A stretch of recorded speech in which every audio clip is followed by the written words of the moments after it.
باطن تو بدل لیں گے تو پھر جو آپ بات کریں گے اس کا جو بات آپ کریں بعد میں کریں گے، لیکن اس کا جو پہلا عمل ہوگا وہ پہلے ہو جائے گا۔ سبحان اللہ۔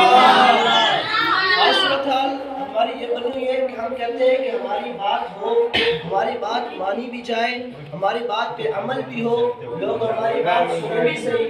لیکن خود عمل نہیں کرتے۔ جب تک بندہ خود عمل نہیں کرے گا تب تک کوئی بات نہیں مانی جاتی۔ پھر کوئی عمل بندہ جیسے مرضی کرتا رہے، لیکن جب تک اپنے آپ کو تبدیل نہیں کرے گا تب تک کچھ نہیں ہو سکتا۔ سب سے پہلے بدلنا خود کو پڑے گا۔ جب بندہ خود بدلے گا اللہ تبارک و تعالی لوگوں کے دلوں میں آپ کی محبت ڈال دے گا۔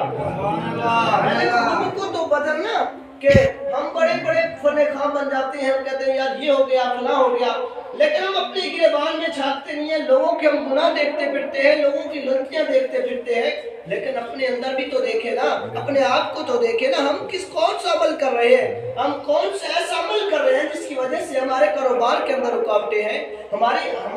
گھر والے ہماری عزت نہیں کرتے، باہر والے عزت نہیں کرتے۔ وجہ کیا ہے؟ جب سے ہم نے شریعت سے منہ پھیرا تب سے ہمارا یہ حال ہو رہا ہے کہ پہلے لوگ ہم باہر کے ملک جاتے تھے، لوگ ادب سے دیکھتے تھے، لوگ احترام کرتے تھے، یہ پاکستان سے آیا ہے، آج ہم جاتے ہیں لوگ ہمارا ادب نہیں کرتے، ہمارا احترام نہیں کرتے۔ وجہ یہ ہے کہ ہم نے اپنے اوپر سے شریعت کو ہٹا دیا ہے۔ جب ہم شریعت کو ہم نے اپنے اوپر سے ہٹایا ہے، لوگوں کی نظروں میں ہماری قدر بھی کم ہو گئی۔ آج صورتحال یہ بنی ہوئی ہے کہ بد مذاہب بد مسلک آج ہم پہ حاوی ہو رہے ہیں، کافر ہم پر حاوی ہو رہے ہیں۔ وجہ کیا ہے؟ ہم نے شریعت کو چھوڑ دیا ہے، ہم نے حدیث کو چھوڑ دیا ہے، ہم نے قرآن کو چھوڑ دیا ہے۔ ہم نے بچوں کا حق تو یہ بنتا تھا بچوں کو قرآن پڑھاتے، بچوں کو حدیث پڑھاتے، بچوں کو قرآن مجید کی تلاوت کرواتے، تلاوت کا شوق دیتے، شریعت کا شوق دیتے، لیکن صورتحال یہ بنی ہوئی ہے ہم نہ شریعت کا بتاتے ہیں نہ قرآن کی تلاوت کرنے کا حکم دیتے ہیں، اور حکم ہمارا یہ چلتا ہے، حکم ہم بچوں کو یہ کہتے ہیں، ہم اسکولوں میں داخل کرواتے ہیں، بچوں کو پڑھاتے ہیں، ہمارا جتنا زور انگلش پہ ہے اتنا قرآن پہ عمل نہیں ہے، جتنا زور ہم انگریزی تعلیم پہ لے رہے ہیں اتنا شریعت پہ عمل نہیں کر رہے۔ میرے کریم آقا علیہ السلام کے غلاموں تب تک ہم کامیاب ہو ہی نہیں سکتے جب تک قرآن کو اپنے ہاتھ میں سبحان اللہ، سبحان اللہ، جب تک ہم حدیث کو نہیں پکڑ سکتے، جب تک قرآن کو اپنے قرآن کو سنیں گے، قرآن پہ عمل کریں گے تب ہم کامیاب ہو جائیں گے۔ جب حدیث کو پڑھیں گے اس پر عمل کریں گے ہم کامیاب ہو جائیں گے۔ تب تک کامیابی ہمیں نہیں، کامیابی ہمارا قدم نہیں چومے گی جب تک قرآن و حدیث نہیں سن سکتے۔ رسول پاک صلی اللہ علیہ وسلم نے فرمایا مومن تو وہ ہے جو قرآن کو سنے کر اٹھے۔ مومن تو وہ ہے، مومن آپ کی توجہ میری طرف ہو، آپ سب کی توجہ میری طرف ہو، میں کر رہا ہوں تھوڑی سی بولو، بولو ایک دو بولو۔ آقا علیہ السلام نے فرمایا کہ مومن تو وہ ہے جو قرآن کو سنے اور قرآن کو سن کر اس کا دل اش کر اٹھے، اور صورت یہ حال ہی ہے قرآن کو سننا ہم گوارا نہیں کرتے۔ حدیث حضور نے فرمایا کہ حدیث وہ ہے جو اس کو سنے اور اس پہ عمل کرے۔ صورت حال یہ ہے حدیث ہم سنتے ہیں عمل نہیں کرتے، اور اس کے بعد میرے رسول پاک صلی اللہ علیہ وسلم نے فرمایا کہ پہنچا دو، تمہیں اگر ایک بات کا بھی پتہ ہے تو لوگوں سے پہنچا دو، لیکن صورت حال یہ ہے کہ اگر ہمیں کوئی اچھی بات کا علم ہے ہم لوگوں کو نہیں بتاتے، ہم سیدھی بات نہیں بتاتے۔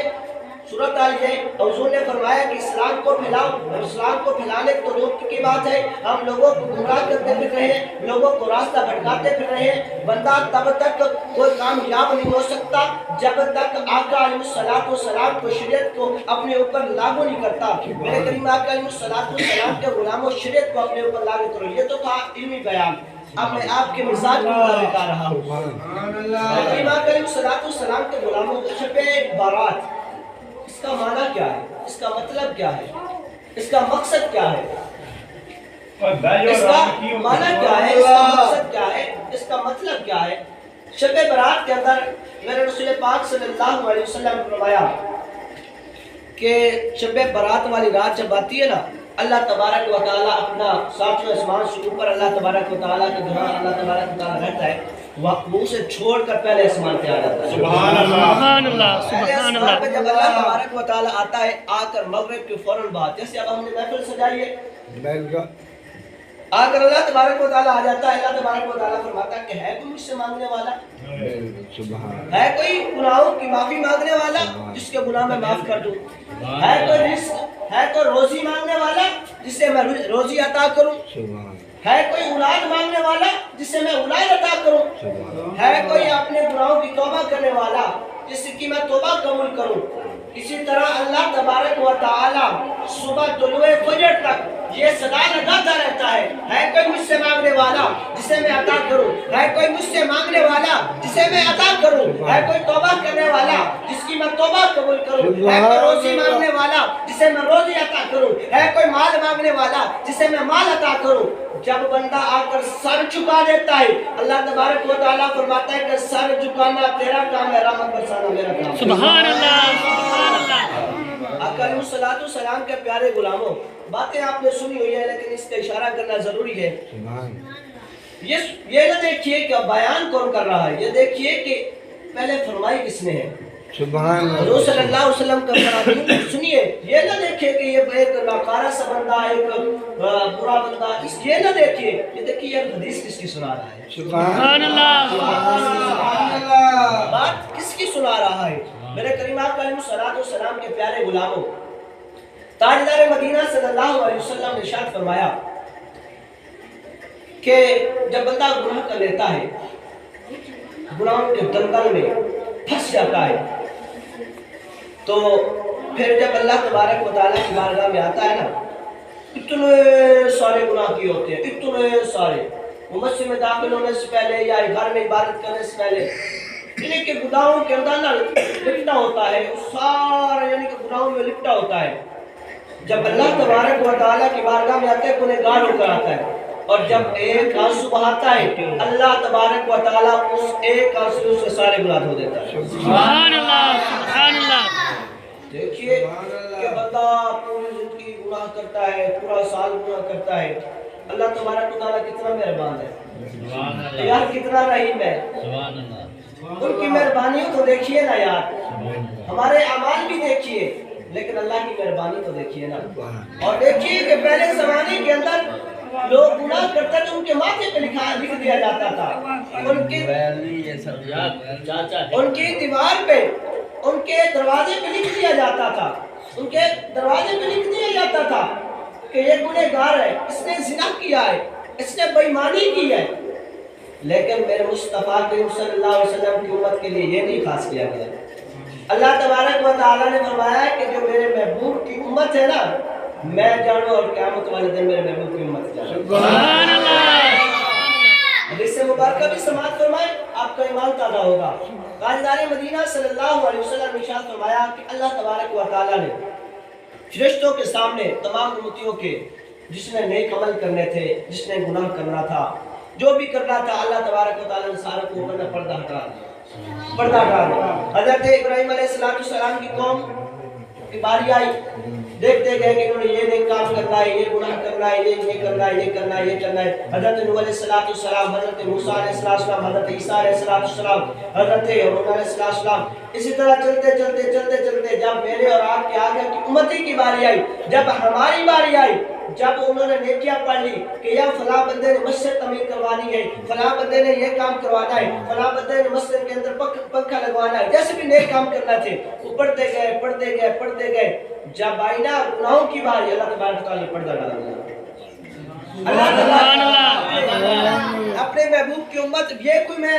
رسمی بات نہیں کر رہا، یہ حدیث مبارکہ کے لفظ ہیں، اللہ تبارک و تعالیٰ نے پردہ ڈال دیا۔ تو فرشتوں نے عرض کی مولا یہ کیا ہے؟ حضرت موسیٰ علیہ السلام کی قوم کے گناہ دیکھے ہیں، حضرت عیسیٰ علیہ السلام کی قوم کے گناہ دیکھے ہیں، حضرت ہارون علیہ السلام کی قوم کے گناہ دیکھے ہیں، سالوں کے دیکھے ہیں، مولا اب ان کی باری آئی ہے تو پردہ ڈال دیا ہے۔ اللہ تبارک و تعالیٰ فرماتا ہے تمہیں پتہ نہیں ہے کہ دنیا میں انہیں رسوا نہیں کرتا، سبحان اللہ۔ دنیا میں انہیں میں نے رسوا نہیں کیا۔ فرمایا قیامت والے دن ان کے بارے میں، فرمایا ہمارے بارے میں اللہ تبارک و تعالیٰ فرمایا قیامت والے دن یہ جانے اور میں جانوں گا۔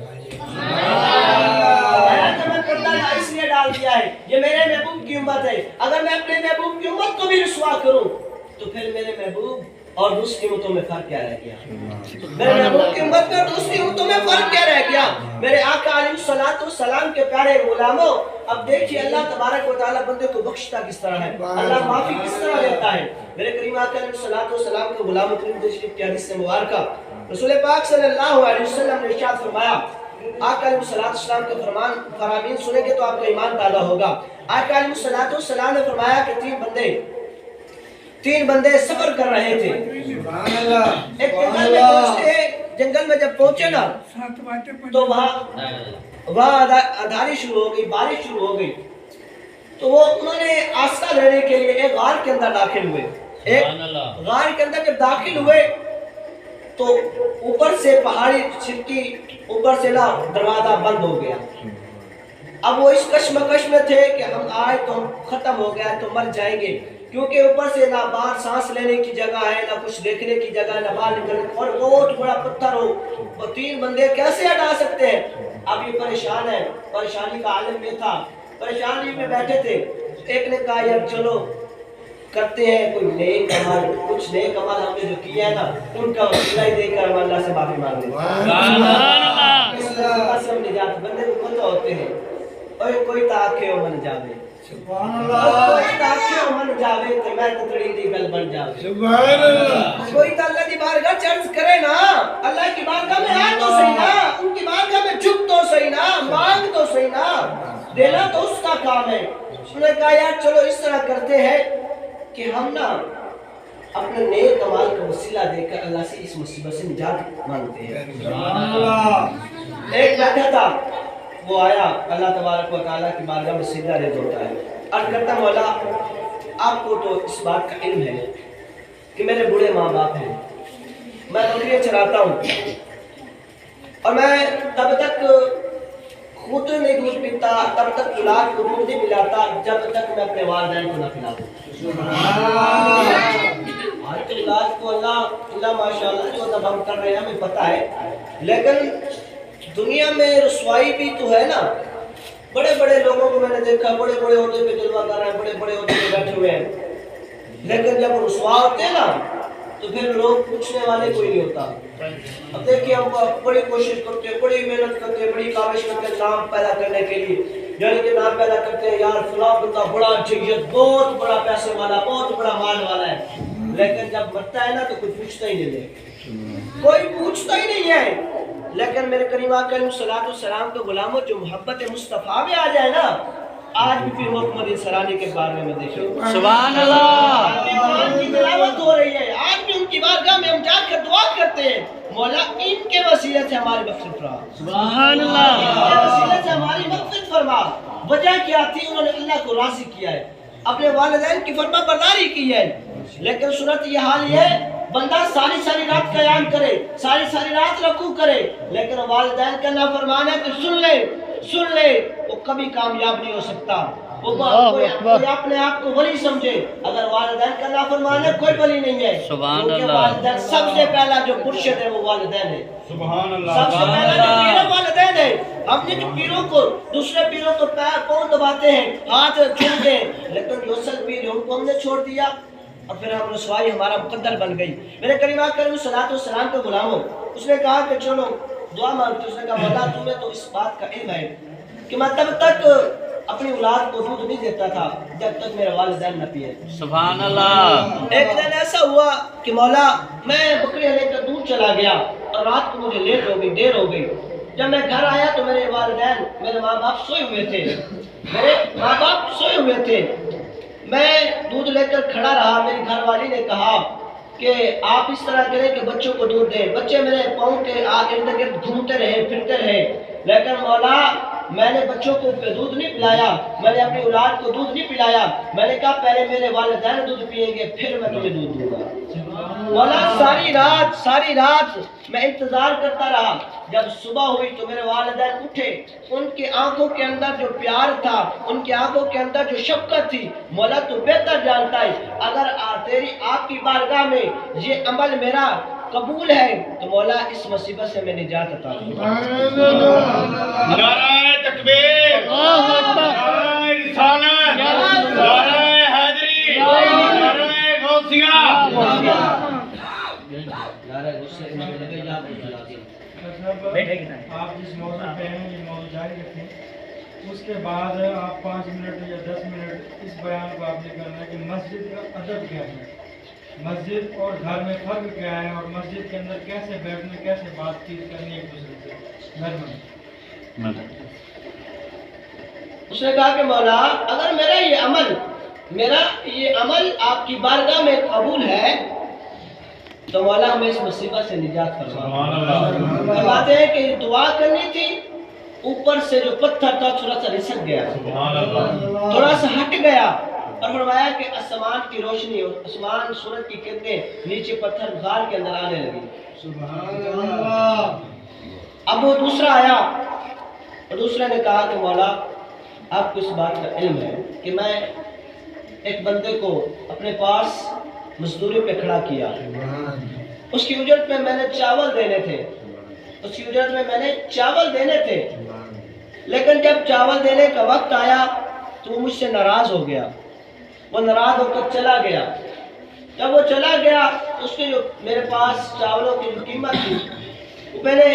اکٹھی کر کے تجارت کے اندر صرف کر دیا۔ سبحان اللہ۔ تجارت کے اندر وہ مال صرف کر دیا، اور فرمایا کہ جب مال میں نے صرف کر دیا تو کافی عرصے کے بعد وہ واپس آیا اور اس کی بہت ساری گائیں میرے پاس ہو گئی۔ جب وہ واپس آیا تو اس نے آ کر مجھ سے اجرت مانگی، اور میں نے کہا کہ جتنی بھی گائیں کھڑی ہیں تیری ہیں، جتنی گائے کھڑی ہے تیری ہے، لے جاؤ۔ اس نے کہا کہ یار میں غریب بندہ ہوں، میرے سے مذاق کر رہا ہے، یہ ساری گائیں میری کیسے ہو سکتی ہیں؟ کہا کہ نہیں تیری ہے۔ کہا کہ میں نے وہ ساری گائیں اگر مولا میں رکھنا چاہتا تو رکھ سکتا تھا، کیونکہ میں اس پر اپنی طاقت رکھتا تھا، قوت رکھتا تھا، میں رکھ سکتا تھا، لیکن مولا نہیں رکھی، میں نے عطا اسے دے دی ہے۔ مولا اگر میرا یہ عمل آپ کو پسند ہے تو میں اس مصیبت سے نجات عطا فرما۔ فرمایا کہ دعا کرنی تھی، پتھر اور تھوڑا سا پیچھے ہٹ گیا، لیکن وہاں سے کوئی بندہ باہر نکل نہیں سکتا تھا۔ اب تیسرا بیٹھا تھا، کھڑا ہوا، کہا کہ مولا میں مال والا تھا، میں دولت والا تھا، میں پیسے والا تھا، میری ایک کزن تھی، میں اس پر فدا ہو گیا۔ جب میں فدا ہوا تو ایک دن ایسا ہوا اسے پیسوں کی ضرورت ہوئی تو میں نے پیسے دے دیے اور میں نے اس پر قابو پا لیا۔ وہ جب میرے پاس آئی اس نے مجھے سے کہا کہ خدا سے ڈر۔ مولا میں نوجوان تھا، میں چڑھتی میری جوانی تھی، اگر مولا میں کچھ کرنا چاہتا تو کر سکتا تھا، مولا میں تیرے سے ڈر گیا تھا، مجھے تیرے سے خوف آ گیا تھا، مولا اگر میرا یہ عمل آپ کی بارگاہ میں قبول ہے تو مولا میں اس مصیبت سے نجات عطا فرما۔ فرمایا یہ لفظ تھے، ابھی دعا ختم نہیں ہوئی، پتھر سارا کا سارا پیچھے ہٹ گیا۔ نعرہ رسالت، نعرہ حیدری، نعرہ غوثیہ۔ حضرات محترم دیکھیے کہ اب اس نے جو عمل کیا وہ دیکھیے، اور ہر بندے کو پتا ہے کہ میں نے کون سا نیک عمل کیا ہے، میں نے کون سا گناہ کیا ہے۔ سبحان اللہ۔ کوئی بندہ یہ نہیں کہہ سکتا کہ مجھے اس چیز کا علم نہیں ہے، بندے کو سارا ہی علم ہوتا ہے، لیکن صورتحال یہ ہے کہ ہم اپنے گناہوں پہ ڈٹے ہوئے ہیں، ہم اپنی غلطیوں پہ ڈٹے ہوئے ہیں۔ سبحان اللہ۔ اصل بات پتہ کیا ہے؟ غلطیوں پہ ڈٹ جانا شیطان کا کام ہے، شیطان کا کام ہے۔ حضرت آدم علیہ نبی علیہ السلام کے بارگاہ میں جب اسے سجدہ کرنے کا حکم دیا گیا نا تو اس نے پتہ کیا کہا تھا کہ مولا میں کیسے سجدہ کر سکتا ہوں، میں تو آگ سے بنا ہوا ہوں اور مٹی سے بنے ہوں تو سجدہ کروں۔ اللہ تبارک و تعالیٰ نے فرمایا کہ تو یہ کہہ رہا ہے، فرمایا بے شک تو آگ کا بنا ہوا ہے، تو میرا نافرمان ہو گیا ہے، تو نے اسے سجدہ نہیں کیا اور لعنتی ہو جا۔ اللہ نے لعنتوں کا دوق اس کے گلے میں ڈال دیا۔ وجہ کیا تھی؟ غرور اور تکبر کیا تھا، اللہ نے لعنتوں کا دوق گلے میں ڈال دیا۔ میرے کریم آقا علیہ السلام کے غلاموں، تو آج صورتحال ہماری کیا بنی ہوئی ہے؟ ہم غلطی بھی کرتے ہیں اور اس پر ڈٹ جاتے ہیں، کہتے ہیں کہ ہم صحیح ہیں، دوسرا بات جو مرضی ہے، لیکن یہ بات غلط ہے۔ اس بات پہ ڈٹ جانا یہ غلط بات ہے۔ میرے کریم آقا علیہ السلام کے غلاموں، آخری حدیث مبارکہ، آقا علیہ السلام کے پیارے غلاموں، ایک شخص تھا،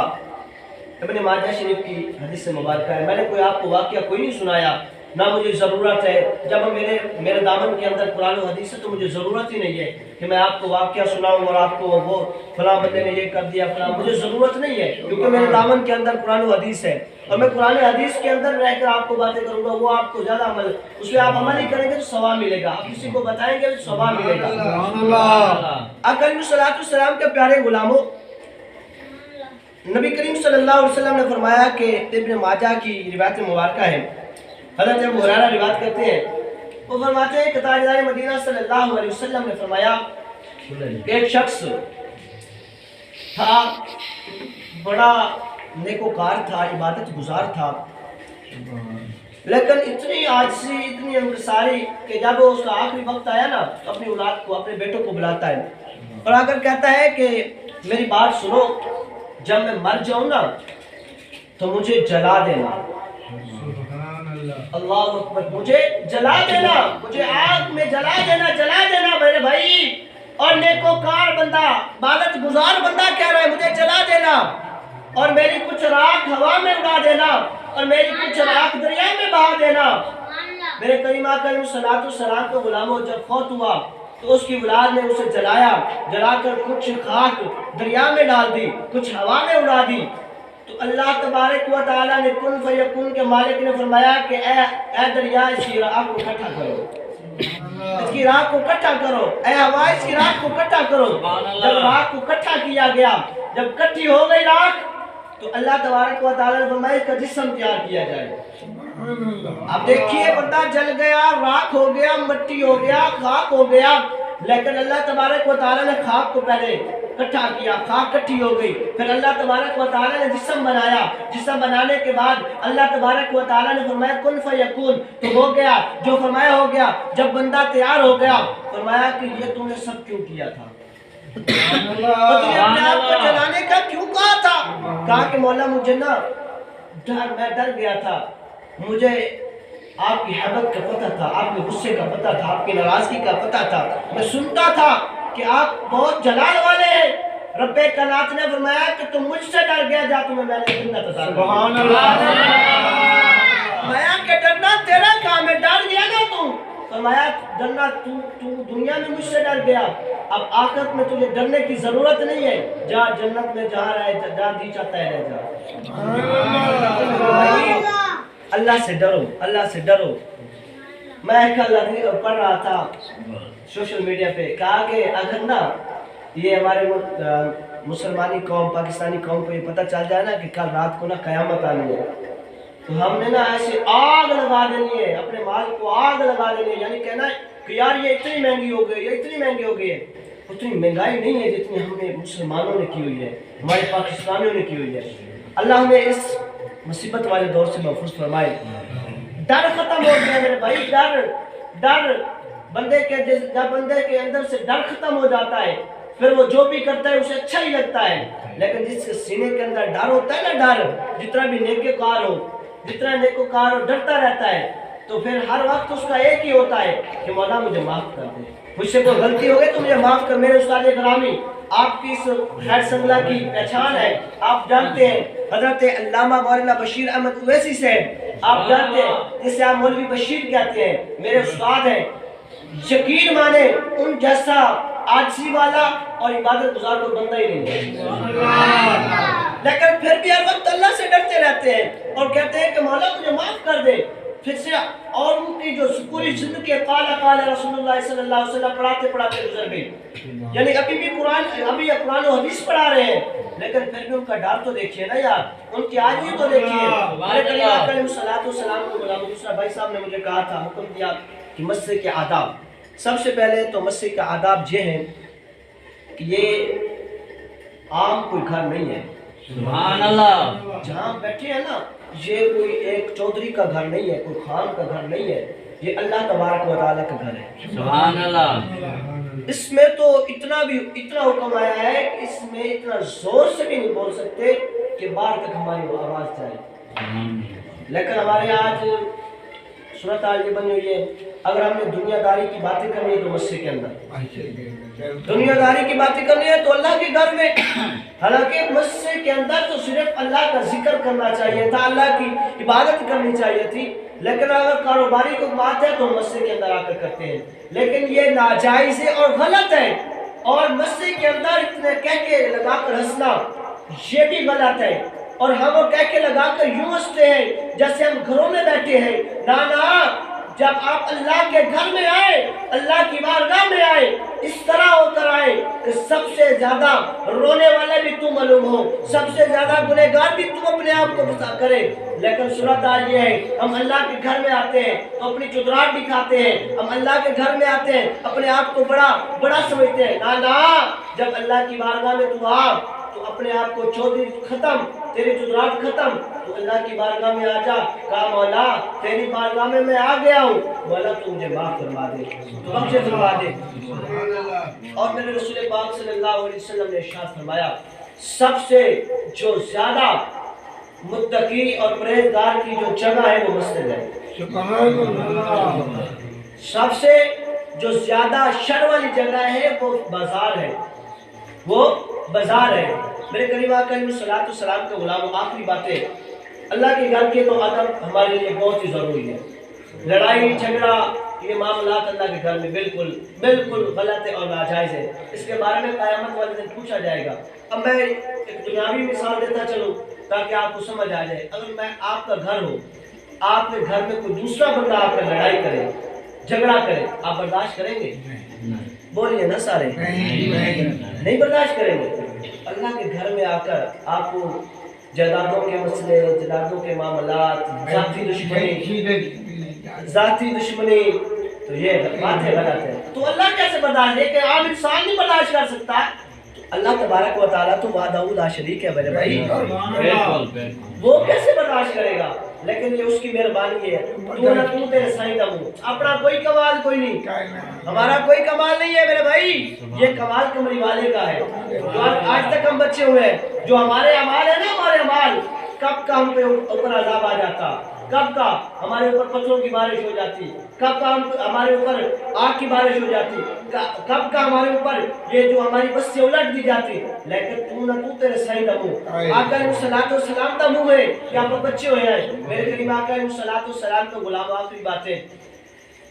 سب سے پہلے تو یہ ہے کہ آقا علیہ الصلوۃ والسلام نے ہمیں نماز کا حکم دیا، سبحان اللہ، حدیث مبارکہ سنا دے آپ کو، حضور صلی اللہ علیہ وسلم نے فرمایا کہ الصلاۃ معراج المومنین، سبحان اللہ، جو مومن ہے نا اس کی معراج نماز ہے، سبحان اللہ، اور ہم نے اپنی معراج اتنا قابو کیا ہوا ہے، محفلیں کرنا سبحان اللہ، میلاد کرنا سبحان اللہ، ہم اس کے نئے دفعے نہیں کر رہا، لیکن آپ اگر اللہ کے گھر کو آباد نہیں کر رہے نا تو یہ آپ کی محفل سجانے کا کوئی فائدہ نہیں ہے،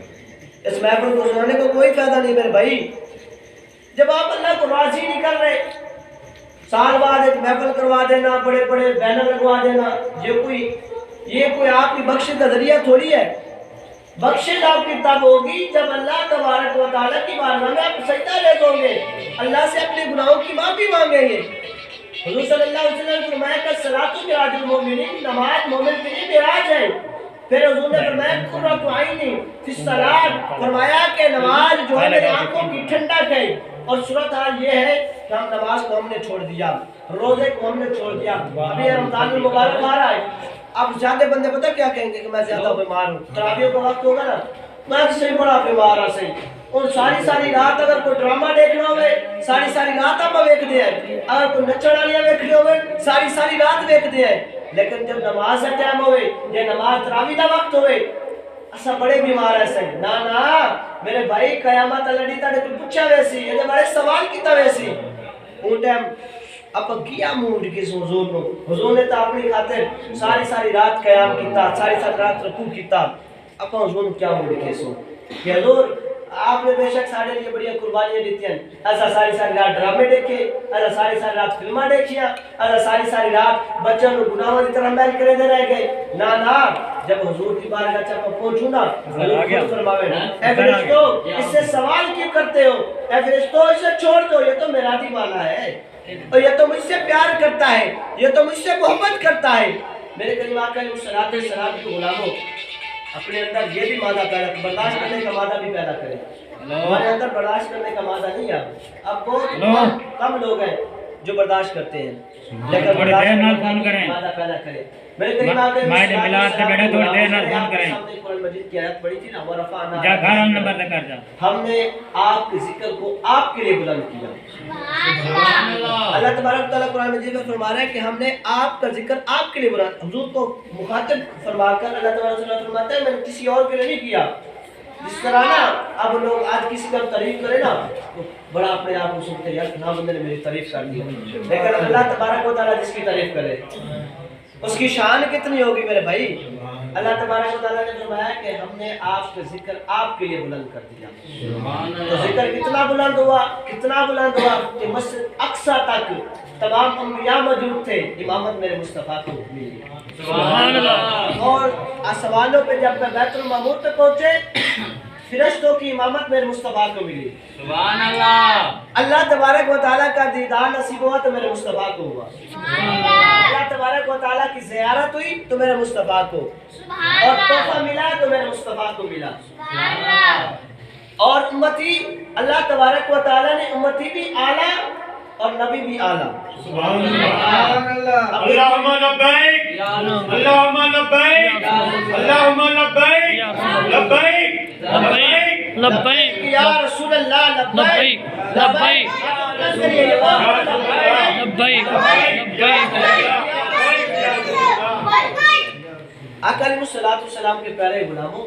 میرے کریم آقا علیہ السلام نے ہمیں جو درس دیا ہمیں جس کے عمل کرنے کا حکم دیا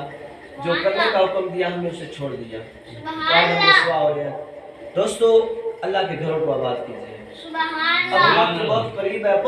ہے بہت قریب ہے کہ ہم بہت ہی گناہوں کی طرف راغب ہوتے چلے جا رہے ہیں آج ہر بندہ یہ پریشان ہے کہ یار گھر کے اندر رزق کے اندر برکت نہیں ہو رہی کاروبار کے اندر برکت نہیں ہو رہی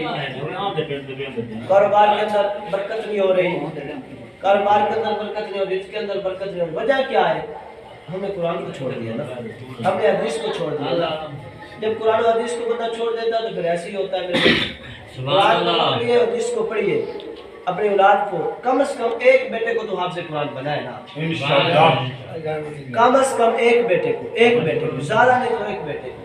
اور اسے بنانا جو ہوشیار بھی ہو ہمارا صورت حال یہ ہے کہ حافظ قرآن میں پتہ کسے بناتے ہیں اس حساب سے نا بھولا ہو جو کم دماغ کا ہو اور جو زیادہ پڑھنے والا ہو نا ہم اسکولوں میں داخل کراتے ہیں یہ غلط بات ہے ہوشیار کو آپ بنائیں گے نا جو آپ کا بیٹا 16ویں کلاس پڑھ کے پی ایچ ڈی کر کے کھڑا ہوگا وہ آپ کے کام نہیں آئے گا جب آپ مریں گے نا جو حافظ قرآن ہوگا نا وہی آپ کو غسل دے رہا ہوگا وہی ادب اچھی گانے ہوتے ہیں